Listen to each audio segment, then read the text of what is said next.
Actual గా నేను చేసింది తప్పే సార్, నేను యాక్సెప్ట్ చేస్తాను దానికి. గ్యాంగ్ లో ఫ్రెండ్స్, నేను ఒక అబ్బాయిని లవ్ చేశాను. ఏ అమ్మాయి అయినా ఫస్ట్ అనుకునేది లైక్ ఫ్యూచర్ లో ఫైనాన్షియల్ గా ఉండాలి. కానీ మరి అన్ని బిల్డింగ్స్ ఎందుకమ్మా? అబ్బాయితో వెళ్ళేసి టెంపుల్ లో మ్యారేజ్ చేసుకున్నాను. వాళ్ళ ఇంటికి వెళ్ళి చూసే వరకు అక్కడ ఏం లేదు, ఒక చిన్న ఇల్లు, ఒక సింగిల్ రూమ్ ది ఒక ఇల్లు ఉంది. అబ్బాయి నాకు మొత్తం ట్రాప్ చేశారు, అంటే నేను మోసపోయాను. మోసం చేశారు మొత్తానికి. వాళ్ళు మోసం చేయటం కాదండి, మీరు మోసపోయారు. వాళ్ళు చేసిన వాళ్ళు అసలు అనకూడదు. మోసం అని చెప్పి డిసైడ్ చేయవలసింది నువ్వు కాదమ్మా. ఒక మ్యారేజ్ వచ్చింది బెంగళూరులో, సాఫ్ట్వేర్ అబ్బాయి. వాళ్ళు నా దగ్గర నుంచి ప్రామిస్ తీసుకున్నారు సార్, చెప్పొద్దు అని చెప్పేసి. మ్యారేజ్ అయిపోయింది, 1 year 1.5 year బాగానే ఉన్నాం. ఎలా తెలిసిందో నాకు తెలియదు సార్. జరుగుతుందా ఏదైతే తెలియకూడదో అది తెలిసింది. నేనేమైనా బక్రా ఇక్కడ? ఈ అమ్మాయి గురించి జాలిపడి ముందుకు రా అంటే కనుక అది పెళ్లి అవదు, అది కాంప్రమైజ్ అవుతుంది. అంటే ప్రతి చోట మీరు సేఫ్ లో ఉన్నారు. నేను మొదటి మగవాడిని కాదు అమ్మాయి జీవితంలో. ఎక్కడున్నారండి? నీకు నేను ఏం చెప్పాను, కాల్ చేయొద్దని చెప్పానా? మనం ఇప్పుడు కోర్టులోనే చూసుకుందాం, మనం ఏదైనా సరే. ఫ్రెండ్స్ దగ్గరనే నేను నిర్వహణ ఇప్పుడు మళ్ళీ మీరు వచ్చి నేను మాట్లాడదలుచుకోలేదు. వీళ్ళందరూ కలిసి నన్ను నా జీవితాన్ని పాడు చేశారు సార్. నాకు తెలియకుండా పెళ్లి చేశారు. ఇప్పుడు నాకు అంటే నా ఫ్రెండ్స్ అంతా సెకండ్ శ్రవణ్ బెడ్రూమ్ లో ఉంటూ ఈ అమ్మాయి ఇంకో బెడ్రూమ్ లోకి వెళ్ళిందండి వేరే అబ్బాయితో. నిజాయితీగా ప్రయాణం చేసి 2 years పాటు ప్రయాణం చేసినటువంటి మీ భార్య గురించి వాడు ఎవడో సర్టిఫికెట్ ఇస్తాడండి? మీ ఒరిజినల్ సర్టిఫికెట్ మీ దగ్గర లేదా? ప్రాబ్లమ్స్ ఏంటి, వాళ్ళ ప్రాణం మీదకి తీసుకురావద్దని నేను చెప్పలేదు, అంతేగాని కదా ఇతర ప్రాణాలు మీకు వచ్చినా పర్లేదా? ఏమన్నా నీకు బుద్ధి ఉందో బుర్ర ఉందో, చదువుకోవటానికి పోయో దేనికి పోయో అందరినీ నట్టేట్టు పుంచావు కదమ్మా. అమ్మాయికి నేను యాక్సెప్ట్ అయితే చేయలేను సార్. నేను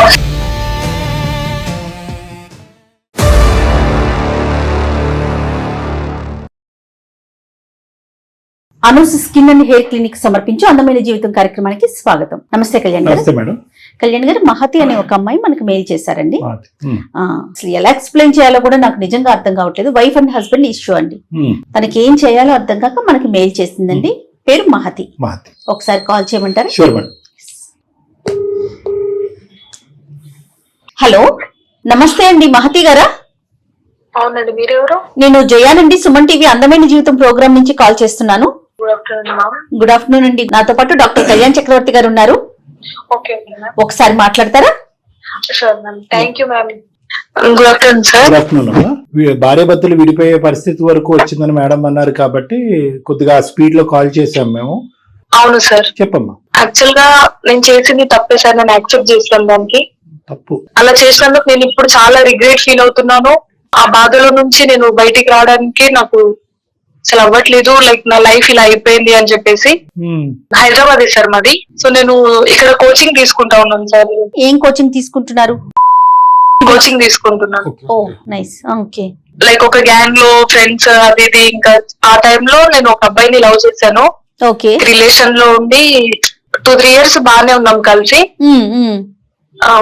మా ఫాదర్ వచ్చేసి రిటైర్ ఎంప్లాయీ. ఓకే. ఫైనాన్షియల్ గా మేమంతా ఓకే. నాకు ఒక బ్రదర్. అబ్బాయి నాకు మొత్తం ట్రాప్ చేశారు. అంటే మనం ఆ టైంలో మనం వెళ్ళి అక్కడ ఏం చూడలేము కదా, లైక్ వీళ్ళకి ఇది ఉంది ఇది లేదు అని చెప్పేసి. ఫైనాన్షియల్ గా మొత్తం మాకు ల్యాండ్స్ ఉన్నాయి, ఓన్ హౌసెస్ ఉన్నాయి, బిల్డింగ్స్ ఉన్నాయి, పొలం ఉంది అని చెప్పేసి ఇలా ట్రాప్ చేశారు మ్యామ్. ఏ అమ్మాయి అయినా ఫస్ట్ అనుకునేది లైక్ ఫ్యూచర్ లో ఫైనాన్షియల్ గా స్టేబుల్ గా ఉండాలి, ఫ్యూచర్ మంచిగా ఉండాలి అనే కదా చూస్తాం. అనుకుంటది. కానీ మరి అన్ని బిల్డింగ్స్ ఎందుకమ్మా? మీరు చూడలేదు కదమ్మా, మీరు చూసారా బిల్డింగ్స్? అవి చూసి అని కాదు సార్, కాకపోతే ఫైనాన్షియల్ గా స్టేబుల్ ఉండాలి, ఫ్యూచర్ బాగుండాలి అని ఆ థాట్ లో నేను అలా ఆలోచించాను సార్. ఓకే ఓకే ఓకే బానే ఉంది. లైక్ ఇద్దరికి జాబ్ రాలేదు, సరే ఏదైనా బిజినెస్ పెట్టి అయినా ఫార్వర్డ్ అవ్వచ్చు అన్న కాన్సెప్ట్, ఆ మైండ్ సెట్ లో నేను ఉన్నాను. అతను కూడా మీతో పాటు కోచింగ్ లో ఉన్నాడండి? కోచింగ్ లో ఉన్నాను. తన మైండ్ లో ఉన్నది మా సైడ్ నుంచి తీయాలి అని చెప్పేసి, లైక్ డాడీ రిటైర్ ఎంప్లాయీ మెల్లిమెల్లిగా అని చెప్పేసి.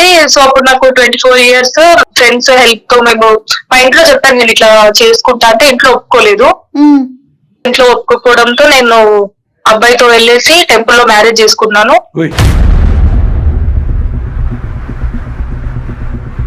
అమ్మ నీకు అప్పుడు ఎంత? 24 years సార్ అప్పుడు. 24 years కి మ్యారేజ్ చేసేసుకున్నాం. ఇంట్లో వాళ్ళు ఎలాగో ఒప్పుకోరు అనా లేదంటే ఒప్పించి? ఒప్పుకోరు, అడిగితే ఒప్పుకోలేదు సార్. ఫస్ట్ ఏమన్నారు మీ పేరెంట్స్?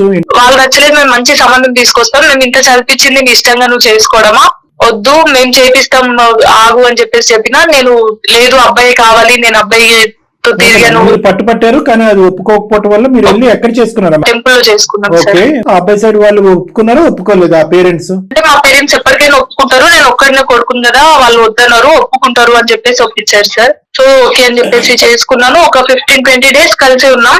వన్ ఫ్రైడే వాళ్ళ ఊరికి వెళ్దాం అని చెప్పేసి వెళ్ళాం మేము. అక్కడ వాళ్ళ ఇంటికి వెళ్ళి చూసే వరకు అక్కడ ఏం లేదు, ఒక చిన్న ఇల్లు, ఒక సింగిల్ రూమ్ ది ఒక ఇల్లు ఉంది. సో కథ మొత్తం రివర్స్ అయింది. మొత్తం రివర్స్. బిల్డింగ్స్ ఏం లేవు? ఏం లేవు సార్, ఒక చిన్న బిల్డింగ్ లేదు మనం. ఒక చిన్న పల్లెటూరు లాగా. వాళ్ళది ఒక రూమ్ ఉంది, సింగిల్ రూమ్. వాళ్ళ మదర్ ఒక్కరే ఉంటారు. ఫాదర్ షాప్స్ అన్నారు, ఏం లేవు సార్. వాళ్ళ మదర్ కూడా కౌలకు తీసుకొని అక్కడ పని చేస్తుంది. నాకు చెప్పిన మ్యాటర్ ఏంటంటే వాళ్ళ డాడీ ఎంప్లాయీ అంతా చెప్పారు, వాళ్ళ డాడీ కూడా లేరు. అదేలేండి, అవన్నీ అబద్ధాలు అన్న బూతులు అంటే. సరే, పొలం పనికి అని చెప్పేసి వెళ్ళారు వీళ్ళు.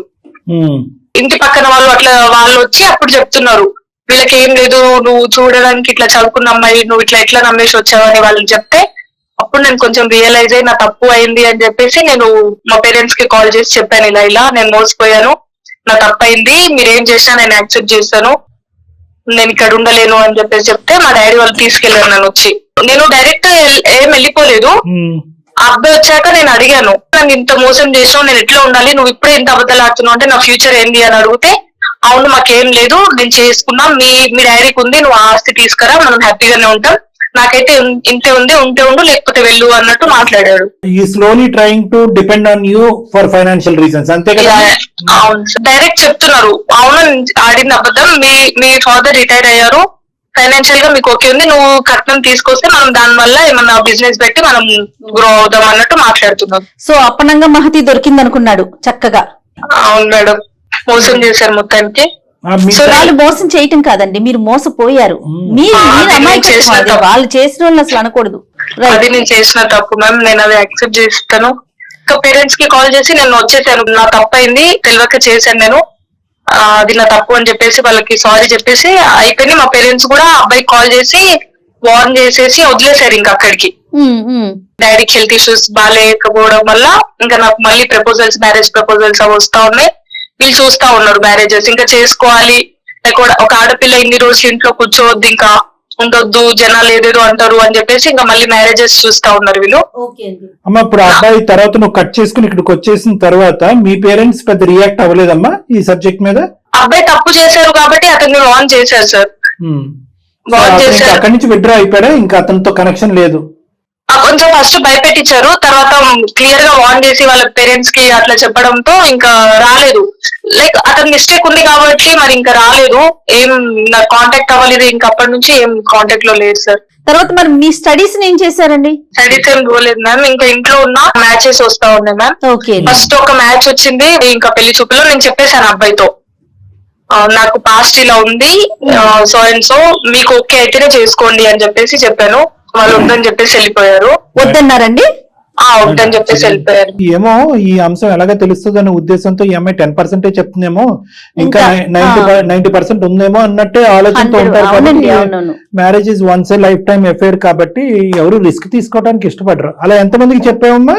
3 members వచ్చినా నేను జెన్యున్ గా, లైక్ నా పాస్ట్ మిస్టేక్ ఉంది కాబట్టి నేను జెన్యున్ గా చెప్పి, నా పాస్ట్ ఇలా ఉంది, మీకు ఓకే అయితే ఫ్యూచర్ ఓకే, ఎందుకంటే నేను ఆల్రెడీ ఒక స్టెప్ రాంగ్ తీసుకున్నాను, సో నెక్స్ట్ స్టెప్ మళ్ళీ సఫర్ అవ్వాలనుకోవట్లేదు కాబట్టి నేను చెప్పేస్తా ఉన్నాను. వాళ్ళందరూ వద్దు అని చెప్పేసి వెళ్ళిపోయారు. ఓకే.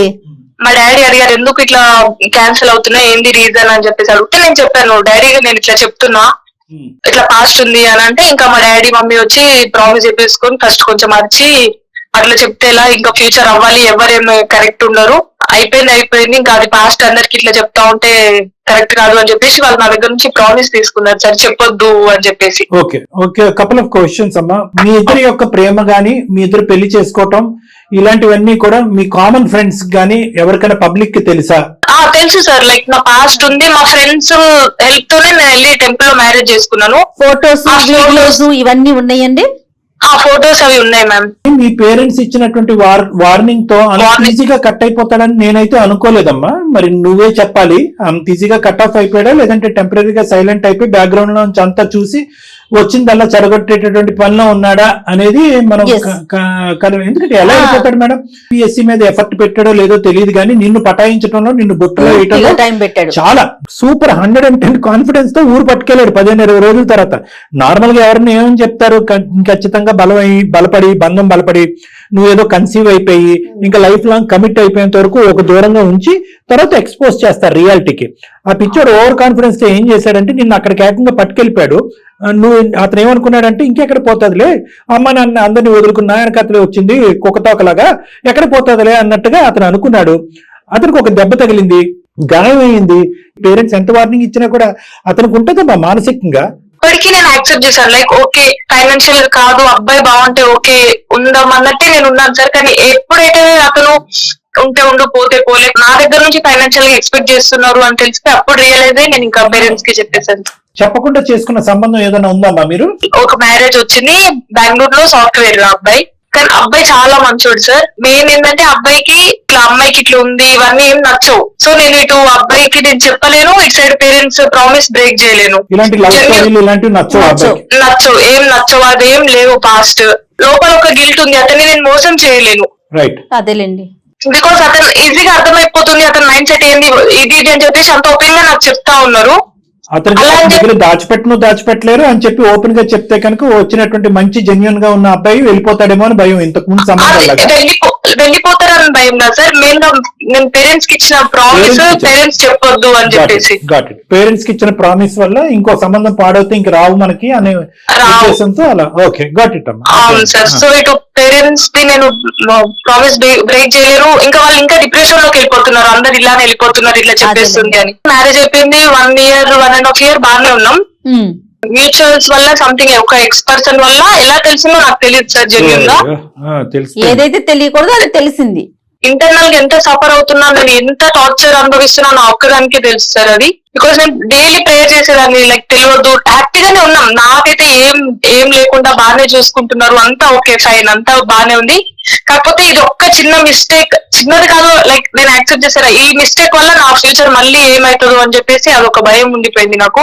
మీరు నేను చెప్పలేదు అనే ఆ ఫీల్ ఉందండి, ఆ గిల్ట్ ఉందా మీకు? గిల్ట్ తోనే బతుకుతా ఉన్నాను మ్యామ్. నేను ఎప్పటికైనా చెప్తా అనుకున్నావమ్మా నీ లైఫ్ లో? మొత్తానికి అర్థం చేసుకుంటారు, ఓకే ఫైన్ ఇట్లా పాస్ట్ అట్లాంటి సిచ్యువేషన్ వచ్చి నేను చెప్పేదాన్నేమో సార్. సమయం రావాలి, ఒక సందర్భం రావాలి, బాండింగ్ అనేది పెరిగి ఒక పెద్ద 10 మేడలు కట్టాలి, అప్పుడు చెప్తామని మీరు అనుకున్నారు. కానీ అతని ఉద్దేశం ఏంటి? మిస్టేక్ ఉంటేనే ఇంకా దాచిపెట్టారు అని ఆ ఫీలింగ్ వచ్చేసింది సార్ ఇప్పుడు మొత్తానికి. ఓకే, ఆ ఫొటోస్ వచ్చాయి, ఎవిడెన్సెస్ కూడా విత్ ఫొటోస్ వచ్చాయి సార్. బిహేవియర్ లో అలా చేంజ్ వచ్చేసింది. సో నేను నాకు అర్థమైపోయి నేను అడుగుతా ఉన్నా, ఎందుకు అట్లా బిహేవ్ చేస్తున్నావు, ఏమైంది, ఏమన్నా ప్రాబ్లమ్ ఏంది అని అడుగుతా ఉంటే ఇంకా చెప్పేసారు ఇట్లుంది నా దగ్గర ఇట్లా దాబెట్టారు అని చెప్పేసి నాకు చెప్పారు. ఇంకా అవును అది నా తప్పు అయిపోయింది, నేను చెప్పొద్దు అన్న ఇంటెన్షన్ తో ఆ ఉద్దేశంతో నేను చెప్పకుండా లేను. ఆల్రెడీ నాకు పాస్ట్ ఇట్లా 3 ఇట్లా అయిపోయాయి, సో వాళ్ళు డిప్రెషన్ లోకి వెళ్ళిపోతున్నారు, అది ఒక్కటే. కానీ నాకు ఇప్పటికీ ఆ బాధ ఉంది, మీకు మోసం చేస్తున్నా అన్నది అదే నాకు 1.5 year నుంచి నేను అదే క్యారీ ఫార్వర్డ్ చేస్తా ఉన్నాను లోపల. నేను కూడా ఫ్రీగా ఉండలేకపోతున్నాను అని ఇంకా నేను ఓపెన్ అవ్వడంతో. పెళ్ళైనటువంటి అంశానికి రియాక్ట్ అయ్యాడా లేదా అంటే అన్నిటికీ రియాక్ట్ అవుతాడులేండి, కానీ నేను అనేది ఏంటంటే లేదా ఇంతకాలం దాచిపెట్టావు అనే దాని గురించా, లేదా అతని కాన్సెప్ట్ లో ఈ లవ్ స్టోరీలు లవ్ మ్యారేజెస్ అనేది అసలు చాలా అసహించుకునేటటువంటి మనస్తత్వం అతనికి ఉంది కాబట్టి ఏదైతే ఉండకూడదో తన భార్యలో అది వచ్చిందనా, దేని గురించి అతను బాధపడ్డాడు? ఇంకా మిక్స్డ్ సార్, అన్ని చెప్తా ఉన్నారు, ఫుల్ డిప్రెషన్ లోకి వెళ్ళిపోయి ఫైనల్ గా ఏమంటున్నారు, అతను విడాకులు అంటున్నారు సార్. కానీ అది ఇటు పేరెంట్స్ కి తెలియక, ఇటు నా సైడ్ నుంచి బ్యాడ్ గా పోర్ట్రేట్ చేయక ఒక అండర్స్టాండింగ్ తో ఏదైనా చేయాలి అని విడాకులు అని అడుగుతున్నారు సార్. ఇప్పుడు ఈ వార్త అతనికి తెలిసి మీ ఇద్దరి మధ్యన మాటలు లేకపోవడం అనేది ఎన్ని రోజులు బట్టి? ఒక 4 months అవుతుంది సార్. ఉంటున్నాం కానీ మాట్లాడట్లేదు, కానీ చాలా డిప్రెషన్ లోకి వెళ్ళిపోయి బాధపడతా. నేను ఎంత అర్థం చేయడానికి చెప్తున్నా కూడా నా లైఫ్ లో ఇంకా అతను లేడు, నేను ఇప్పుడు జెన్యూన్ గానే ఉన్నాను, నా మిస్టేక్ నేను అర్థం చేసుకుంటాను ఎంత చెప్పినా కూడా అతను అది అర్థం చేసుకోలేకపోతున్నారు సార్. అమ్మ, ఈ వార్త అతనికి తీసుకొచ్చింది ఎవరు అనేది మీకు తెలుసా అమ్మా? మీ ఎక్సా లేదంటే వేరే వాళ్ళు ఎవరన్నా? అది అవేం చెప్పలేదు సార్. నేను అడిగాను, ఇంకా ఇప్పుడు తెలిసిపోయిందని మీరు భయపడుతున్నారా మీరు అట్లా అడుగుతున్నారు సార్. నేను ఇంకా అదేం నేను పట్టించుకోలేదు. నేనే యాక్సెప్ట్ చేస్తున్నాను. ఓకే, ఎప్పటికైనా తెలియడమే. మల్టిపుల్ మిస్టేక్స్ అమ్మా, అదైతే మాత్రం నువ్వు ఓపెన్ హార్టెడ్ గా యాక్సెప్ట్ చేయాలి. నేను లోపల కుంగిపోతున్నాను, 1.5 year పాటు నేను బాధపడ్డాను, ఇప్పుడు కాకపోతే ఫ్యూచర్ చెప్దాం అనుకున్నాను, మీకు ఈ సబ్జెక్ట్ నచ్చదు కాబట్టి చెప్పలేదు, మా తల్లిదండ్రులకు చేసినటువంటి ప్రామిస్ వల్ల నేను మీకు చెప్పకుండా ఉన్నాను, ఇవన్నీ కూడా మిమ్మల్ని మీరు సముదాయించుకోవడానికి ఉపయోగపడేటటువంటి కారణాలే గాని ఆ పెద్ద గీత ముందు చిన్న గీత చేయదు నిజం ముందు మీ కారణాలు అనేవి సరిపోవు. ఇలాంటి భయంకరమైనటువంటి నిజాలు బయట వ్యక్తుల ద్వారా భార్యకు గాని భర్తకు గాని తెలిసినప్పుడు దయచేసి సంజాయిషీలు చెప్తూ అపాలజీ అడిగేటటువంటి ప్రయత్నం చేయకండి. కారణాలు ఉన్నాయి కాబట్టి నేను చేసిన తప్పు కాదు, కానీ నీ మనస్సాక్షికి సారీ కావాలి కాబట్టి నేను సారీ చెప్తున్నట్టు ఉంటాను. సో ఎప్పుడు కూడా it is a unconditional apology. ముగ్గురు వ్యక్తులకి ఎందుకు చెప్పావు, నేనేం దుర్మార్గత్వం చేశాను కాబట్టి నాకెందుకు చెప్పకుండా నేనేమైనా బక్రా ఇక్కడ అనేటటువంటి ఫీలింగ్ అతనికి ఉంటుంది. ఒకవేళ చెప్తే యాక్సెప్ట్ చేసేవాడినేమో అనే థాట్ కూడా వస్తుంది కదండి. అసలు ఈ సబ్జెక్టే నచ్చినటువంటి ఒక వ్యక్తి ఈ అమ్మాయి మ్యారేజ్ జరిగింది. చాలా చేదు అనుభవం, వెన్నుపోటు లాంటిది ఇది. Is a victim here. నువ్వు విక్టిమ్ కాదు, నీ విక్టిమ్ పొజిషన్ ఆల్రెడీ అయిపోయింది. వాడిని ఎవరినో అయితే కనుక స్వయంకృతపాత్యం అన్నట్టుగా నీ చేతులారా వెళ్ళి ఒక ఊబిలో దిగేవు చూడు, దాని యొక్క పరిణామం ఇదంతా అది నువ్వు చేసుకున్న దానికి, నువ్వు చేసిన తప్పుకి నువ్వు అనుభవించినటువంటి శిక్ష. ఇది ఏ తప్పు చేయనటువంటి వ్యక్తి అనుభవించేటటువంటి శిక్ష ఇది. But why should your husband suffer for no reason? ఈ విధాలుగా మెంటల్ గా ప్రిపేర్ అవ్వాలి. మీకు అనిపించచ్చు ఈ రోజు, అరే ఇంత మంచి మనిషిని నేను చేతులారా పోగొట్టుకున్నానే అని చెప్పి. ఇదే మంచి మనిషి ఈ వార్త అప్పుడు చెప్పుంటే నీ జీవితంలోకి వచ్చుండేవాడు కాదు. అదే స్టాండ్స్ లోకి మీరు మళ్ళీ వెళ్ళాలి. అతను మానసికంగా సెట్ అవుతే కనుక ముందుకు వస్తాడు, రాకపోతే కనుక పెళ్లి చూపులప్పుడే తెలిసినటువంటి వార్తలాగా నువ్వు ఈ సబ్జెక్ట్ ను మర్చిపోవలసి వస్తుంది. అంతే మార్గమా డాక్టర్ గారు? అంటే నేను చెప్తున్నా, బోత్ ఆప్షన్స్ ఓపెన్ చేసుకోమంటున్నాను. అన్లెస్ అండ్ అంటే ఆ అబ్బాయి యొక్క మన అబ్బాయితో మాట్లాడకముందే ఈ అమ్మాయికి 2 ఆప్షన్స్ ఇస్తున్నాను మేడం. కొంతమంది హస్బెండ్స్ చాలా ఇంపార్టెన్స్ ఇచ్చేటటువంటిది ఏంటంటే, 2 రకాలు ఉంటారు, 2 రకాల హస్బెండ్స్. వాళ్ళు ఏంటంటే, ఒకరు నీకు నేను తప్ప నీ జీవితంలో ఎవరు ఇంతకు ముందు ఉండకూడదు, ఇప్పుడు ఉండకూడదు. ఎందుకంటే అది ఒక మానసిక పరమైనటువంటి పరిస్థితి, సామాజిక పరమైన అంశం అంటారు.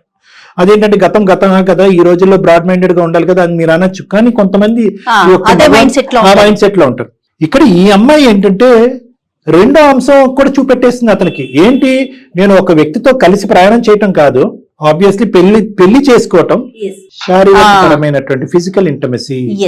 ఈ రోజు అతన్ని నీ వ్యక్తిత్వాన్ని చంపుకుని నీ యొక్క కండిషన్స్, నీ యొక్క ప్రక్రియలన్నీ చంపుకుని వెనక్కి పెట్టేసి ఈ అమ్మాయి గురించి జాలిపడి ముందుకు రా అంటే కనుక అది పెళ్లి అవ్వదు, అది కాంప్రమైజ్ అవుతుంది. నేను ఎందుకు ఇది 2 వైపులు మాట్లాడుతున్నానంటే మేడం, అటువంటి పెళ్లిలో ఈ అమ్మాయి హ్యాపీగా ఉండదు, ఆ అబ్బాయి హ్యాపీగా ఉండడు. ఒకవేళ మనం కాంప్రమైజ్ చేసినా, మీరు మాట్లాడినా కూడా తనంతట తనకు ఇష్టంగా రాకపోతే అనవసరం అంటాను. ముందుకు వెళ్ళలేరు. ఒకప్పుడు ప్రయాణం చేసినా కూడా ఆ గాయం అంత త్వరగా మానదు, అంత తొందరగా మారదు. ఎందుకంటే ఇక్కడ మోసం, అతని అభిప్రాయానికి వ్యతిరేకం, అతని వ్యక్తిత్వానికి వ్యతిరేకం. ఎలాంటి ఆడపిల్ల అయితే అతని జీవితంలో రాకూడదు అని అతను అనుకున్నాడో అటువంటి ఆడపిల్ల ప్రతిరోజు అదే వంటగదిలో, అదే బెడ్రూమ్ లో కూర్చోవటం అనేది ఎంతవరకు అతను యాక్సెప్ట్ చేయగలడు. సో ఇది ఇంతకు ముందు మనం చేసినటువంటి ఎపిసోడ్స్ లా కాకుండా క్రాస్ సెక్షనల్ గానే ఈ ప్లాట్ఫామ్ మీదే నానా బంగారం ఇది అది అని చెప్పి చేయలేము. ఇది మనసుకు తగిలినటువంటి లోతైనటువంటి గాయం కాబట్టి ఫస్ట్ అతను ఎంతవరకు దీన్ని యాక్సెప్ట్ చేస్తాడు మన ఇంటర్వెన్షన్ అనేది కూడా క్వశ్చన్ మార్క్. రైట్. సో మహతిని మీరు ముందుగానే ప్రిపేర్ అవ్వమంటున్నాను. మెంటల్ గా ప్రిపేర్. సార్ నేను యాక్సెప్ట్ చేస్తాను సార్, నేను చేసింది తప్పే, కానీ అతన్ని నేనేం మోసం చేయలేదు సార్. పేరెంట్స్ నా పీకల వరకు ఇంకా కత్తి పెట్టేసి చేసుకోవాలి అంటేనే నేను ఆ స్టెప్ తీసుకున్నాను సార్. అంతేగాని అతన్ని మోసం చేయాలి ఆ ఇంటెన్షన్ తో అసలు కాదు సార్. ఎక్కడికక్కడ మీరు సేఫ్, మీరు పెళ్లి చేసుకోవాలనుకున్నారు, ఇంట్లో వాళ్ళు ఒప్పుకున్నా ఒప్పుకోకపోయినా పెళ్లి చేసేసుకున్నారు. అక్కడ సిచ్యువేషన్ ఒక 15 రోజులు మాత్రమే ఉన్నారు. అతని ప్రేమని మరి ఎంత మాత్రం చూసారు, ఏమో పరిస్థితులు బాగోలేదు, వచ్చేసారు. తల్లిదండ్రులు నువ్వు చెప్పాల్సిందే, చెప్పి పెళ్లి చెప్తే పెళ్లి అవ్వదు, సో చెప్పొద్దు అన్నారు. చెప్పకుండా అంటే ప్రతి చోట మీరు సేఫ్ లో ఉన్నారు. తప్ప మోసం అని చెప్పి డిసైడ్ చేయవలసింది నువ్వు కాదమ్మా, అతను. మీరు అతని స్థానంలోకి వెళ్ళి ఒకసారి ఆలోచించండి అమ్మా. ఇదే వ్యక్తి ఇప్పుడు ఎవరితో అయితే మీరు ప్రేమించి పెళ్లి చేసుకుని జెన్యూన్, ఆనెస్ట్, సూపర్ మ్యాన్ అని అంటున్నారో, మొదటోడిలాగా ఇతను కూడా ఉండుంటే కనుక మీరు 2 నిమిషాలు కూడా ఆలోచించరు. తగిన శాస్త్రే జరిగింది, చెల్లికి చెల్లి అయింది అని చెప్పి మీరు వాకౌట్ అయ్యి ఉండేవారు. You are unable to understand the person and his pain even till this point of time. ఒక్కసారి నా తప్పుని యాక్సెప్ట్ చేసి, అతనికి కూడా ఒక మనసు ఉన్నటువంటి మనిషి, ఒక వ్యక్తిత్వం ఉన్న మనిషి, ఆ వ్యక్తిత్వం ఒక విధంగా తయారు చేయబడింది. చాలా ఎథికల్ గా, మోరల్ గా తల్లిదండ్రుల యొక్క పెంపకం, అతని యొక్క నమ్మకం, కష్టజీవి, మిమ్మల్ని ఇంట్లో పెట్టుకుని పోషించి చాలా చాలా ఉన్నాయి అతనికి. అటువంటి వ్యక్తిత్వాన్ని కాంప్రమైజ్ అవ్వు అనేటటువంటి విధంగా మనం మాట్లాడకూడదు. Leave the option to him. ఇలాగే జరగాలి అనే బొమ్మ గీయద్దు. మీ మనసులో మీకు ఎలా అనిపిస్తే కనుక అలా ఆలోచించండి అని ఓపెన్ డోర్స్ ఉంటాయి. మీరు ఎలా అంటున్నారు, ఏమండి తప్పు అయిపోయిందండి, చిన్న నేరం కదండి, తీసేయండి, పక్కన పెట్టేసేయండి, మా అమ్మ అండి, మా నాన్న అండి, ఇవన్నీ చెప్తున్నారు. ఇవన్నీ చెప్తే కనుక అది వర్కౌట్ అవ్వదు. You have to respect his emotion, you have to respect his pain. So అతను కొద్దిగా ఓపెన్నెస్ కావాలి ఈ అంశం మీద డెసిషన్ తీసుకోవటానికి. అలా ఓపెన్నెస్ ఇస్తే విడాకులు ఇచ్చేస్తాడేమో అండి అంటే కనుక వెల్, ఎవరు దేన్ని ఆపగలం? This is a marriage, this is a commitment, this is a physical intimacy between you both are lived like a wife and husband. మీరిద్దరు భార్యాభర్తల్లో కొన్ని రోజులు ఉన్నాయి. అతను ఏమనుకుంటాడు, ఈ రోజు అతనికి ఫోన్ చేస్తే ఏమో 10 రోజులు ఉంటాయి ఏంటి, 15 రోజులు ఉంటాయి భార్యాభర్తల్లాగా. I'm not our first man in our life. నేను మొదటి మగవాడిని కాదు అమ్మాయి జీవితంలో. చాలా అది ఒక మగాడికి. ఎనీవే మీరు అంటున్నారు కాబట్టి ఒకసారి ట్రై చేద్దాం. అతని పేరేంటమ్మా? శ్రావణ్ సార్. శ్రావణ్ గారు. ఓకే సార్, ఒక్కసారి నేను చేసిన తప్పుకి యాక్సెప్ట్ చేసి ఒక్కసారి అతను నా లైఫ్ లో కావాలి సార్. అయితే ఒక్కసారి మీ సైడ్ నుంచి హెల్ప్ ఉంటుందని నేను మీ వరకు కాంటాక్ట్ అయ్యాను సార్. ఒక్కసారి నా మిస్టేక్ యాక్సెప్ట్ చేస్తే నేను అతను ఒక దేవుడు లాగా చూసుకుంటాను మ్యామ్. ఇంకా ఇక్కడ నుంచి ఏం మిస్టేక్స్ లేకుండా. అమ్మా అతను దేవుడు కాదు, నువ్వు పూజారి కాదు. మా ఎఫర్ట్ మేము పెడతాం అమ్మా. మేమేమి పెట్టకుండా ఫోన్ పెట్టేస్తాం అనట్లేదు. But we're mentally preparing you that the ball is in his court. బంత్ అతని కోర్టులో ఉంది. ఇక్కడ మీ మీద కోపం ఉంటే కనుక మీ తల్లిదండ్రుల మీద డబుల్ కోపం ఉంటుంది, మొత్తం మీ కుటుంబం మీద విపరీతమైన కోపం ఉంటుంది, మొత్తానికి మీ వంశం మీదే అతనికి ఒక బాధ ఉంటుంది. సో నేను అనేది ఏంటంటే, మంచోడు మంచోడు మంచోడు మంచోడు మంచోడు అనేటటువంటి నీ మాట ఈరోజు ఆ మంచోడిని చెడ్డోడికి చేస్తుందమ్మా. ఆ చెడ్డోడితో నువ్వు ప్రయాణం చేయాలి. ఈరోజు మీరిద్దరు కలిసి ప్రయాణం చేసే 60-70 సంవత్సరాలు వాట్ ఎవర్ ఇట్ ఈస్, ఒక చెడ్డ వ్యక్తితో ప్రయాణం చేయాలి. నీకు ఆ మనసులో ఉండేటటువంటి బాధ తగ్గాలి, ఆ మనిషి ఒక మంచితనం మళ్ళీ తిరిగి రావాలి, నీ పాత జ్ఞాపకాలు మళ్ళీ ఈ మనిషితో పాటు గుర్తుకు రావాలి. It is transformed. అతని ఒపీనియన్, అతని ఇంప్రెషన్ నీ మీద, నీ కుటుంబ సభ్యుల మీద అది మారిపోయింది. నువ్వేమనుకుంటున్నావు?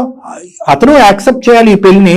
యాక్సెప్ట్ చేస్తూ అటు మొహం ఇటు మొహం పెట్టుకున్న కాదు కదా, మళ్ళీ ఇది వరకులాగే మీ బాండింగ్ కావాలని నువ్వు అనుకుంటున్నావు కదా. అలా ఉంటుందని నువ్వు గ్యారంటీ ఇస్తావు, నేను గ్యారంటీ ఇస్తానా? అటువంటి వాతావరణంలో నువ్వు 10 రోజులు కూడా ఉండలేవు. చాలా ఆర్టిఫిషియల్ గా ఉంటుంది ఆ ప్రేమ, ఆ బాండింగ్. అప్పుడు తర్వాత నువ్వే మాకు ఫోన్ చేసి అంటావు, సార్ ఈ ఆర్టిఫిషియల్ బాండింగ్ లో నేను ఉండలేకపోతున్నాను. ఆ క్వాలిటీ ఆఫ్ బాండ్ ఎలా ఉంటుందో కూడా గమనంలో పెట్టుకోండి మీరు. ఓకే, మాట్లాడదాం. డెఫినెట్ గా మాట్లాడతారండి డాక్టర్ గారు, మాట్లాడను అనట్లా. బట్ మీరు ప్రిపేర్డ్ గా ఉండండి దేనికైనా కూడా. సరే, ఒకసారి కనెక్ట్ చేస్తారా అతనికి? మరి మీరు కొంచెం మాట్లాడాక చెప్పండి. ఇట్లా అందమైన జీవితము డాక్టర్ కళ్యాణ్ చక్రవర్తి గారు నేను ఉన్నానన్న ఒక మాట చెప్పండి అండి. Okay okay right. The person you are speaking with has put your call on. Hello, ఎక్కడున్నారండి? నీకు నేను ఏం చెప్పాను? కాల్ చేయొద్దని చెప్పానా? ఒకటే చెప్తున్నా నీకు, కోర్టులో మనం ఏదైనా సరే కోర్టులో చూసుకుందాం. నాకు ప్రతిసారి కాల్ చేసి నన్ను ఇబ్బంది పెట్టవద్దు. నాకు ఇంకోసారి కాల్ చేయొద్దు దయచేసి. సొల్యూషన్ ఏంటండి?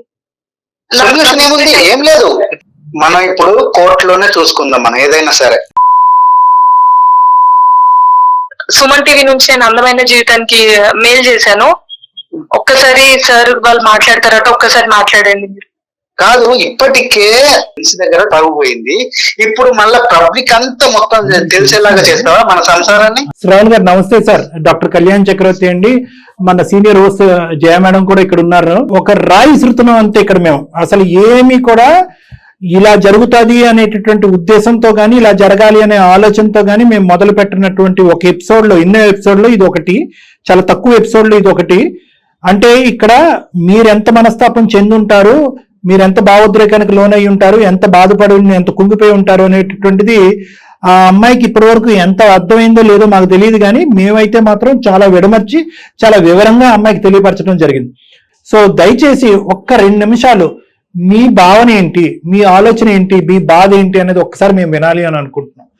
తర్వాత ఫలితం ఎలా ఉంటుంది, దీన్ని ఏ విధంగా తీసుకెళ్దాం అనేది భగవంతుడి నిర్ణయం. ఫ్రెండ్స్ దగ్గరనే నేను నిర్వహణైపోయాను. ఇప్పుడు మళ్ళీ మీరు క్షమించాలి. నేను మాట్లాడదలుచుకోలేదు. ఇదేమి మన పరిష్కారం అయిపో లేదంటే ఏదో జరిగిపోద్దని అనే నమ్మకం కూడా నాకు లేదు. ఇది మీ వ్యక్తిత్వానికి, మీ ఆలోచనకి, మీ భవిష్యత్తుకు సంబంధించిన అంశము. మీరు మానసికంగా ప్రశాంతంగా ఉండాలంటే అల్టిమేట్ గా ఏది చేయాలో అదే చేద్దాము. మై ఓన్లీ రిక్వెస్ట్ ఈస్ అసలు మీరు ఎలా ఉన్నారు అనేదన్నా మాకు వివరించండి. అసలు ఇక్కడ జరిగినటువంటి మోసం ఏంటనేది కూడా మీ నోటి ద్వారా మేము వినాలనుకుంటున్నాం. నాకు తెలియకుండా ఇంతకు ముందే మ్యారేజ్ అయింది. నాకు ఒక మాట చెప్తే నేను ఏదో యాక్సెప్ట్ చేసిన తర్వాత విషయం, ఒక ఫ్రెండ్ ద్వారా నాకు తెలిసింది ఈ విషయం. తెలిసిన తర్వాత నేనే షాక్ అయిపోయినా. పేరెంట్స్ కానీ వీళ్ళందరూ కలిసి నా జీవితాన్ని పాడు చేశారు సార్. నాకు తెలియకుండా పెళ్లి చేశారు. ఇది అక్కడ మీకు చెప్పుంటే ఏమై ఉండేది శ్రవణ్ గారు? ఒకప్పుడు మీకు చెప్పారు అనుకోండి, అప్పుడు ఏం జరుగుండేది? సార్ నేను యాక్సెప్ట్ చేసేవాడిని కాదు కదా సార్. ఓకే, సార్ ఒక్క నిమిషం సార్, ఎలా యాక్సెప్ట్ చేస్తారు సార్? ఎలా అమ్మాయిని ఎవరు చేసుకుంటారు సార్? అనొద్దులే శ్రవణ్ గారు, కొంతమంది ఇష్టపడి ముందుకొచ్చే వాళ్ళు ఉంటారు. పోనీ జరిగిందేదో జరిగిపోయింది అని యాక్సెప్ట్ చేసే వాళ్ళు కూడా ఉంటారు కదా, అట్లా అనమాకండి. ఎవరు చేసుకుంటారు అనొద్దు ప్లీజ్. నేను కాదు, నేను చేసుకోను సార్. వర్జన్ ఎవరు చేసుకుంటారనే దానికి జయమేడం చెప్తున్నారు. ఏమో అమ్మాయి జెన్యున్ గా ముందుకు వచ్చింది. ఆల్రెడీ సఫర్ అయినటువంటి మోసపోయినటువంటి ఒక ఆడపిల్లకి ఎంతమంది ఆడపిల్లలు ఇలా ముందుకు వచ్చి వాళ్ళ గతం గురించి చెప్తారు. ఈ అమ్మాయి జెన్యున్ గా చెప్పిందంటే కనుక ఈ అమ్మాయి సిన్సియర్ గా మోసపోయింది అనమాట. ఇంతకు ముందు పాస్ట్ అట్లీస్ట్ ఈ అమ్మాయికి భవిష్యత్తుని ఇద్దాము అనే ఆనెస్టీతో ఆ ఆనెస్టీ నచ్చి వచ్చే వాళ్ళు ఉంటారు. నాకైతే నాకు డైరెక్ట్ చెప్పలేదు సార్. నాకు వేరే వాళ్ళ వల్ల నాకు తెలిసింది. నేను ఎలా యాక్సెప్ట్ చేస్తారు సార్? ఇప్పుడు నాకు అందరూ నా ఫ్రెండ్స్ అంతా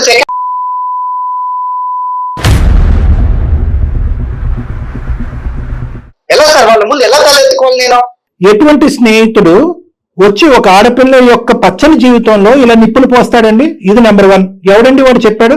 ఓకే, మీరు ఈ అమ్మాయితో కంటిన్యూ అవుతారా కంటిన్యూ అవరా అనేటటువంటిది సెకండరీ ఇష్యూ. వాడికి ఎంత దరిద్ర కొట్టి సెకండరీ ఎజెండా ఉంటే కనుక హ్యాపీగా ఉన్నటువంటి ఒక జీవితంలోకి వచ్చారో నీకు తెలుసా? నువ్వు ఫస్ట్ కాదు, నువ్వు సెకండ్. ఆ అమ్మాయికి ఆల్రెడీ పెళ్లి అయిపోయింది, పెళ్లి చేసి మోసం అంటే ఈ అమ్మాయిని సపోర్ట్ చేసుకుంటున్నావు, ఈ అమ్మాయిని తరపున నిలబడని నేను మాట్లాడట్లేదండి. అటువైపు వచ్చి ఇలా మాట్లాడేటటువంటి ఎటువంటి వ్యక్తి యొక్క మాటలు మీరు విన్నారు అనేది ఒకటి నేను చెప్పాలనుకుంటున్నాను. ఈ రోజు 1.5-2 years పాటు మీరిద్దరు చాలా జెన్యున్ గా, చాలా హ్యాపీగా, చాలా సంతోషంగా మీరిద్దరు జీవించారు. అవునా కాదా అండి? అవును సార్. దానికి ఒక నెంబర్ ఏంటి? సెకండ్, థర్డ్ అంటే నేనేమంటున్నానంటే లోకల్ కాకలండి. వీళ్ళందరి మాటల్లోకి, ఈ మాటల గారెడ్లోకి మీరు వెళ్ళకండి. నువ్వు సెకండ్ రా, నువ్వు థర్డ్ రా, నువ్వు మోసపోయావురా అంటే కనుక ఈ రోజు తప్పుగా అనుకోకండి. శ్రవణ్ బెడ్రూమ్ లో ఉంటూ ఈ అమ్మాయి ఇంకో బెడ్రూమ్ లోకి వెళ్ళిందండి వేరే అబ్బాయితో. నా లెక్క ప్రకారం అది మోసం అండి, అది అన్యాయం. అయినా కానీ నేను మీ భార్యని సమర్థించట్లేదు. మీ ఒపీనియన్ మీకు, మీ ఇంట్రెస్ట్ మీకు. కానీ ఎక్కడైతే కనుక ఇక్కడ నా అభిప్రాయం ఇదండి, నా మానసిక పరిస్థితి ఇదండి, నా ఆలోచన ఇదండి అనేటటువంటి మాట అనకుండా వాడు ఎలా అంటున్నాడండి, వీడేమో సెకండ్ అన్నాడండి, వాడు వచ్చి ఈ అమ్మాయి క్యారెక్టర్ గురించి చెప్పాడని చెప్పి, అంటే మీరు ప్రయాణం చేసి నిజాయితీగా ప్రయాణం చేసి 2 years పాటు ప్రయాణం చేసినటువంటి మీ భార్య గురించి వాడెవడో సర్టిఫికెట్ ఇస్తాడండి? మీ ఒరిజినల్ సర్టిఫికెట్ మీ దగ్గర లేదా? వాళ్ళ పేరెంట్స్ చెప్పారా మీతో ఏమన్నా? వాళ్ళ పేరెంట్స్ నాకేం చెప్పలేదండి. వాళ్ళు అలాగే దాచిపెట్టారు. ఎందుకంటే వాళ్ళ అమ్మ నాన్న మోసం చేశారు, ఈ అమ్మాయి నన్ను మోసం చేసింది. నేను యాక్సెప్ట్ చేయలేకపోతున్నాను సార్. దయచేసి నేను చేసింది తప్పే అండి. నువ్వు మాట్లాడొద్దు. నేను చేసిన తప్పు ఒకటి, నా పాస్ట్ చెప్పలేదు. అది కూడా పేరెంట్స్ కి ప్రామిస్ చేసి వాళ్ళ ప్రాణం మీదకి తీసుకురావద్దని నేను చెప్పలేదు. అంతేగాని పర్సనల్ గా మీరు నాతో 1.5 years కదా, మీ ఇతర ప్రాణాలు మీకు వచ్చినా పర్లేదా? పాపం 1, పాపం 2 అని అంటాను. ఇద్దరు పాపమే ఇక్కడ. ఎందుకు అంటే కనుక ఒక 2 నిమిషాలు ఓపిక పట్టండి. ఆమెను సమర్థిస్తూ, ఆమెను సపోర్ట్ చేస్తూ నేను మాట్లాడట్లేదు. లేదు శ్రవణ్ గారు, ఒక్క నిమిషం. ఈ అమ్మాయి మోసపోయింది వాస్తవానికి. మీ ఎదురింటి ఆంటీ, పక్కింటి అంకుల్ గురించి చెప్పట్లేదు, మీ భార్య గురించి చెప్తున్నాను. చాలా అమాయకంగా ఒక మనిషి ఒక మాటల గాడిలో పడి మోసపోయింది. వాడు వినండి, ఇంకా పిచ్చి పని చేసి ఒక వ్యక్తిని పెళ్లి చేసుకుని, ఆ వ్యక్తిని పెళ్లి చేసుకున్న తర్వాత ఆ ఊరు వెళ్ళి, ఆ ప్రాంతం చూసి వెళ్ళి, వీళ్ళ యొక్క అసలు సిసలు రంగులు తెలిసేటప్పటికి కాంప్రమైజ్ అక్కడ ఉండకుండా తను బాదుకుంటూ వెనక్కి తిరిగి వచ్చేసి వాళ్ళ తల్లిదండ్రులకు క్షమాపణ అడిగింది. అక్కడితో ఆగలేదు. నిజంగా ఈ అమ్మాయి మోసం చేసేటటువంటి అమ్మాయి, నిజంగా కావాలని మీ గొంతు కోసి మిమ్మల్ని మోసం చేసి ఏదో మభ్యపెట్టి మాయ చేసేటటువంటి ఉద్దేశం ఈ అమ్మాయికి ఉండుంటే, మొదటి సంబంధం, పెళ్లి చూపుల మొదటి సంబంధం ఎక్కడైతే వచ్చి ఉంటుందో అక్కడే మోసం చేసి ఉండేది కదండి. ఆ వ్యక్తికి వాడు నేను కాదు, నేను వాడు కాదు కాబట్టి వాడి గురించి నాకెందుకండి మీరు అనొచ్చు. నిజంగా నేను చెప్తున్నాను, ఈ అమ్మాయి ఓపిక పట్టింది. తన నిజాయితీ తనం అనేది చూపెట్టుకోవాలనేటటువంటి ప్రయత్నం తను చేసింది. ఒక సంబంధం పోయింది, అరే బాబు నాకు ఆల్రెడీ మ్యారేజ్ అయింది, నీకు ఇష్టమైతారా లేదంటే లేదన్నది. వాడు దండం పెట్టి వాడు వెళ్ళిపోయాడు. రెండో వాడు వచ్చాడు, వాడు దండం పెట్టి వెళ్ళిపోయాడు. మూడో వచ్చాడు, దండం వెళ్ళిపోయాడు. ఒక ఆడపిల్ల అప్పటికే ఒక మోసం, శ్రవణ్ గారు, ఒక ఆడపిల్ల ఆల్రెడీ దుమ్మెత్తి పోస్తుంది సమాజం. నీ బుర్ర ఉందా లేదా? ఒక చిన్నపాటి ప్రయాణం, ఒక ట్రైనింగ్ ట్యూషన్ సెంటర్ లో ఒక అబ్బాయి శుభ్రంగా వెళ్ళి చదువుకోకుండా నువ్వు ఒక అబ్బాయితో ప్రేమాయణం నడిపిస్తూ ఆ అబ్బాయితో పారిపోయి గుళ్ళో పెళ్లి చేసుకుని ఆ ఊరు వెళ్ళిన తర్వాత బాబు వీడు కరెక్ట్ కాదని చెప్పి చేతులు దులుపుకుని వెనక్కి వచ్చేసావు. నువ్వు ఇంత పాపం పనులు చేసావు, ఇంత ఘోరం పనులు చేసావు, కుటుంబాన్ని నడిబజారు నేసావు అని చెప్పి ఇలా నానా మాటలు అంటూ కొల్లబడుస్తూ ఉంటే కనుక ఇంకో పక్క నుంచి వచ్చినటువంటి సంబంధాలన్నీ కూడా ఈ అమ్మాయి నిజాలు చెప్పి వెనక్కి తోసేస్తూ ఉంటే కనుక ఆ అమ్మాయి మీద ఎంత ఒత్తిడి ఉంటదండి. ఇప్పటికీ నేను అమ్మాయి సమర్థించట్లే, కానీ ఆ అమ్మాయి ఆ రోజు ఎటువంటి పరిస్థితుల్లో ముగ్గురికి నిజాలు చెప్పి నాలుగో వ్యక్తికి చెప్పకుండా దాచివేసింది అనేటటువంటి అంశాన్ని ఒక్కసారి మిమ్మల్ని స్మరించుకోమంటున్నాను, ఒక్కసారి ఆలోచించుకోమంటున్నాను. అంటే three times she went against the family. 3 సార్లు ఏ అమ్మ నాన్న మీరిద్దరు నోరు మూసుకోండి, ఇతనితో పాటు నేను జీవితంతో కొనసాగించాలి, నా జీవితం కొనసాగించాలి, నిజాలు ఈ రోజు నిగ్గు తేల్చాలి, ఇప్పుడు చెప్పకపోతే కనుక నేను కప్పిపుచ్చేటటువంటి ప్రయాణం చేస్తే కనుక రేపొద్దున నా భర్తకు తెలిస్తే కనుక నేను మోసం చేసుకుంటాను, మిమ్మల్ని మోసం చేసిన వాళ్ళని అవుతాను, అమాయకంగా వచ్చేటటువంటి అబ్బాయిని మోసం చేసి ఉంటాడని చెప్పి పోరాడిందండి. 3 సార్లు పోరాడిందండి అమ్మాయి. 3 వ్యక్తులకు చెప్పిందండి, 3 వ్యక్తులు కూడా వెనక్కి వెళ్ళిపోయారండి. కానీ ఇంకా ఒత్తిడి తాళలేకపోయింది ఆ అమ్మాయి. ఇంకా ఒత్తిడి తట్టుకోలేక నేను గంగలో దుంకుతాను, నేను ఇక్కడ దుంకుతానని తల్లిదండ్రులు భయపెట్టి ఇచ్చేసేటప్పటికి ఇంకా తప్పనటువంటి పరిస్థితుల్లో ఆ అమ్మాయి ఒప్పుకుంది. అంటే మీ దగ్గర దాచిపెట్టింది. ఇప్పుడు నన్ను ఎడవం చేసింది కదా సార్, ఇప్పుడు నేనే అదే తప్పు చేశాను అనుకోండి, మీరు ఒప్పుకుంటారా? ఇందాక తప్పుడు మాట అంటున్నారు, సపోర్టివ్ గా మాట్లాడట్లేదు. ఆ అమ్మాయి ఆ టైంలో సమాజం అంతటిని ఎదుర్కొని కొంతవరకు పోరాడి ఫైనల్ గా గివప్ ఇచ్చింది. ఎన్ని సంబంధాలు మాతి, ఎన్ని సంబంధాలు నువ్వు పోగొట్టుకుంటావు? ఆల్రెడీ ఒక పాపం చేసి ఒక పద్ధతి కానటువంటి ఒక పనిని చేసి కుటుంబాన్ని రోడ్డుకేసావు, ఏదో పెళ్లి చేసుకుని ఇప్పటికైనా కుటుంబ గౌరవం కాపాడు అని చెప్పి 4 దిక్కుల్లో 4 బాణాలు వేసేటప్పటికి ఆ ఒత్తిడి తాళలేక మీ దగ్గర దాచిపెట్టి చేసుకుందని చెప్పి ఆ అమ్మాయి పొజిషన్ నేను మీకు చెప్తున్నాను. దాని సారాంశం మీరు ఎలా తీసుకుంటారనేది మీ ఇష్టం. Number 1. Number 2, let me finish. అదే పరిస్థితిలో నేను ఉంటే డాక్టర్ గారు ఇదే చెప్తారంటే అబ్సల్యూట్లీ నేను ఇదే చెప్తానండి. ఎందుకు అంటే కనుక ఆ పెళ్లి అనేటటువంటి ఒక సబ్జెక్టు ఒక కావాలనుకుని ప్రేమించేసుకుని అన్ని చోట్ల తిరిగేసి నీ దారి నీది, నా దారి అనుకునేటటువంటి ఆ పెళ్లి కాదు ఈ పెళ్లి. ఈ పెళ్లిలో ఏమొచ్చి ఈ అమ్మాయి మనస్ఫూర్తిగా ఒక మనిషిని నమ్మింది, మనస్ఫూర్తిగా ఒక మనిషిని ప్రేమించింది, అతనే జీవిత భాగస్వామ్యం అనుకుంది. తల్లిదండ్రులు అంగీకరించకపోతే ఇతనితో పాటే జీవితంతో నేను ప్రయాణం చేస్తాను అనే మంచి ఉద్దేశంతో వెళ్ళినటువంటి ఒక ఆడపిల్ల గొంతుకు ఒక దుర్మార్గుడు కోసాడు.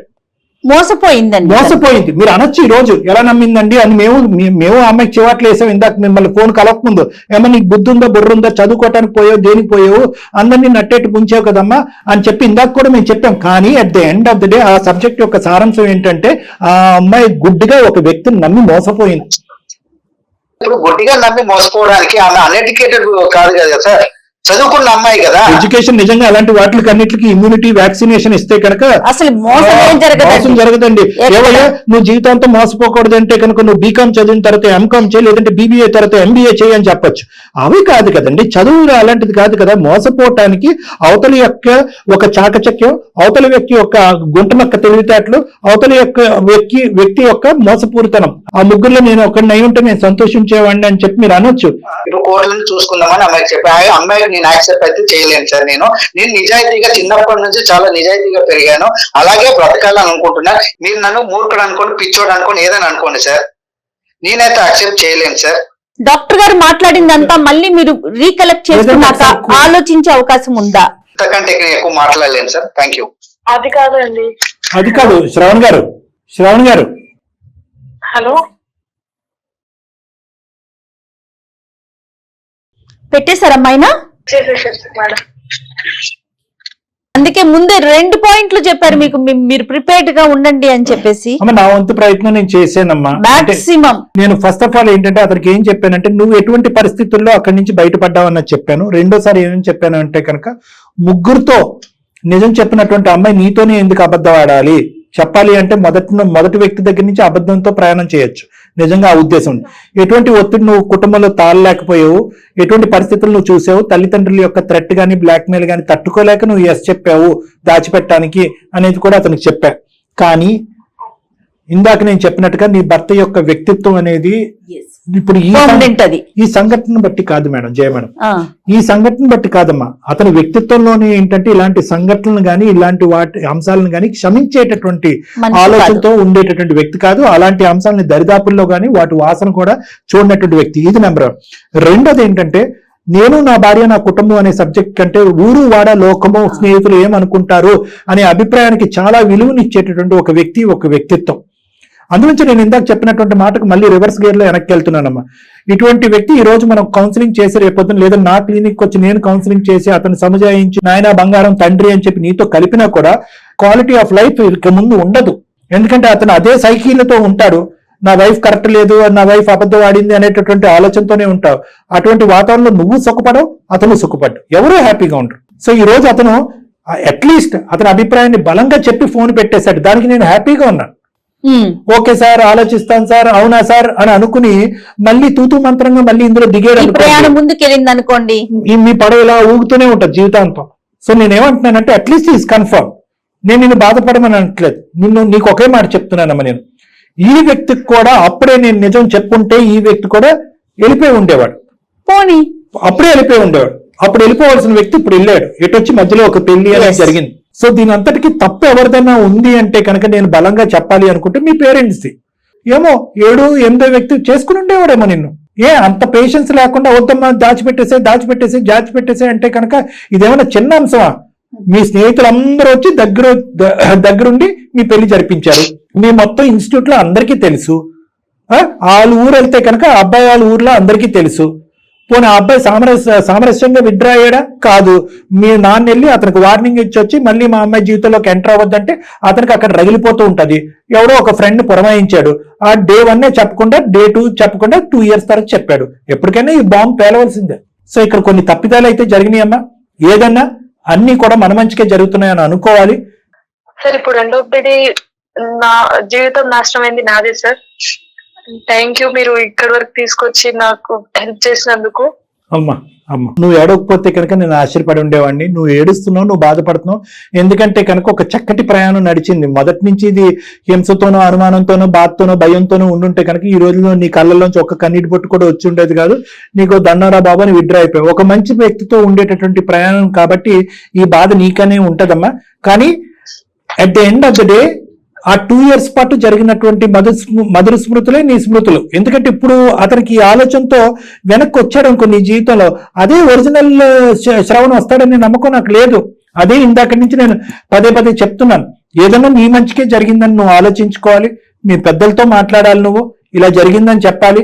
ఇప్పుడు ఈ పొజిషన్ లో మాత్రం నిన్నెవరు నిందించి నిలదీసే ప్రయత్నం చేయరు. అన్యాయం అయ్యేమని మాకు అనిపిస్తుందమ్మా. కానీ ఇక్కడ ఇంకో దారి అయితే లేదు, అది నువ్వు అర్థం చేసుకోవాలి. చదువు అనేటటువంటి దాని మీద ఫోకస్ చేస్తూ అనవసరంగా నీ ట్రాక్ తప్పిందో మళ్ళీ ఆ పాత చదువు అనే ట్రాక్ లోకి నువ్వు వెళ్ళాలి. నీ యొక్క గోల్స్ ఏవైతే ఉన్నాయో అవి అచీవ్ చేసుకునేటటువంటి ప్రయత్నం చేయమ్మా. అమ్మా నేనేదైనా న్యాయం జరుగుతుందని చెప్పేసి ఇక్కడికి వచ్చాను. ఇక్కడితో దీనికి ఫుల్ స్టాప్ పెట్టండి. చట్టరీత్యా ఫస్ట్ కేసు అండ్ ఇప్పుడు చేసుకున్న పెళ్లికి సంబంధించి ఏం చేయాలో అది చేయండి. చట్టరీత్యా చేయమ్మా. అది కాదు, చెప్పమ్మా. అతనితో నేను ఉండాలనుకుంటున్నాను. అవునమ్మా, కరెక్ట్. నువ్వు ఉండాలనుకుంటున్నావు అని చెప్పి మంచి ఉద్దేశంతోనే చేసావు. ఇప్పటికీ కూడా నువ్వు ఉన్నటువంటి పొజిషన్ లో నీకు అన్యాయం జరిగిందని అనుకుంటున్నావు. కానీ ఇది నీకు అన్యాయం కాదమ్మా. నీకు అన్యాయం జరిగింది అనుకుంటే అతనికి న్యాయం జరిగింది అని అనుకోవాలి. ఎందుకంటే అతని మనస్సాక్షిని నమ్ముకుంటూ ముందుకు వచ్చినటువంటి వ్యక్తి ఇప్పటికీ కూడా తన వ్యక్తిత్వం తన మనస్సాక్షి మీద నిలబడి ముందుకెళ్తున్నాడు కాబట్టి అతనికి న్యాయం జరిగింది.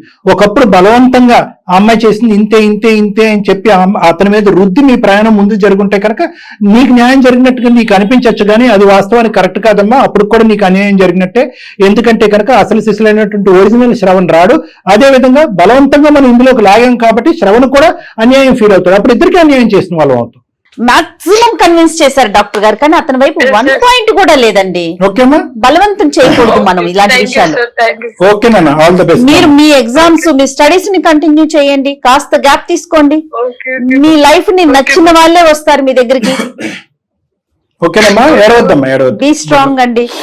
గుడ్ లక్ నాన్న, ఆల్ ద బెస్ట్ అమ్మా. Good luck. ఓకే. వీలైతే రేపైనా ఇంకొకసారి మాట్లాడతాను, మాట్లాడదాం. నేను మాట్లాడతాను, మీరు కూడా ఒకసారి మాట్లాడి ఎందుకంటే తన లెక్క ప్రకారం Yes, yes, కాస్త ధైర్యం ఇన్కన్క్లూజివ్ గా అనిపిస్తుంది తనకి. ప్లస్ ఏంటంటే తను ఒక న్యాయాన్ని ఊహించుకుని ఆల్రెడీ ఇందులో అడుగు పెట్టింది. దానికి నేను ప్రిపేర్ చేశాను. అమ్మాయి ఇటువంటి అంశాల్లో 2 తలుపులు తీసి ఉంచాలి, అది అతని వ్యక్తిత్వం ఆలోచన సంబంధించిందని ముందే ప్రిపేర్ చేశాను. అయినా కానీ బహుశా తనకి ఏంటంటే ఈ ప్రయాణం కొనసాగాలనే బలమైన ఉద్దేశంతో అమ్మాయి వచ్చింది. ఎందుకంటే ఎంత కాదనుకున్నా సెకండ్ మ్యారేజ్ ఇది అమ్మాయికి. అందరికి మెసేజ్ మేడం, యువతరాన్ని అందరికీ కూడా ఒక మెసేజ్, దయచేసి ఆలోచించండి.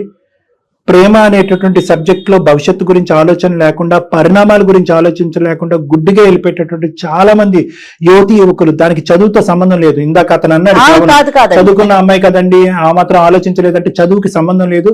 అది ఒక మత్తు, ఒక మాయ, ఒక తెలియనటువంటి ఒక గుడ్డి ప్రపంచం. అందులో కొట్టుకుపోయినప్పుడు తల్లిదండ్రులు ఏమంటున్నారు, వాళ్ళ బాధలు ఏంటని ఆలోచించినటువంటి ఎంతో మంది యువతి యువకులు ఇటువంటి చిక్కుముడి సమస్యలు ఇరుక్కుపోయి మళ్ళీ వెనదిరిగి జీవితం ఆగమ్య గోచరం అయిపోద్ది. ఇప్పుడు సింపుల్ లాజిక్ అండి, ఒకే పాయింట్ తో నేను క్లోజ్ చేస్తున్నాను. ఈ రోజు మహతి యొక్క తప్పు అక్కడ మొదలైంది. అక్కడి నుంచి మొదలయ్యి ఫస్ట్ ఇష్యూతో మొదలయ్యి అక్కడి నుంచి చూడండి అంచెలంచెలుగా ఆఖరికి ఇక్కడికి వచ్చి పడింది ఆ అమ్మాయికి. ఇప్పుడు ఎటు పోవాలో తెలియనటువంటి దిక్కుతోచని పరిస్థితి. ఖచ్చితంగా నేనైతే మనస్ఫూర్తిగా ఒక ప్రయత్నం అయితే మనం చేశాం మేడం. కానీ కొన్ని సందర్భాల్లో కొన్ని వ్యక్తిత్వాలకి, కొన్ని ఆలోచన శైలికి మనం గౌరవం ఇవ్వాల్సినటువంటి అవసరం ఉంటుంది. కేవలం బలవంతంగా వాళ్ళ మీద రుద్దేసి బలవంతంగా ఉంచేటటువంటి ప్రయత్నం చేసే వేదిక అందమైన జీవితం కాదు అనేది నాది జయ మేడం యొక్క నమ్మకం. కాబట్టి మాతితో మేము మాట్లాడతాం, ఆ అమ్మాయిని కన్సల్ట్ చేస్తాం, కౌన్సిల్ చేస్తాం, రియాలిటీని ఎక్స్ప్లెయిన్ చేస్తాం. అవసరం ఉంటే కనుక వాళ్ళ పేరెంట్స్ ని కూడా ఒకసారి పిలిపించి వాళ్ళని కూడా సముదాయిస్తూ ఈ అమ్మాయికి ఒక మెంటల్ సపోర్ట్ ఇవ్వాలని వాళ్ళని కోరుకుంటాం.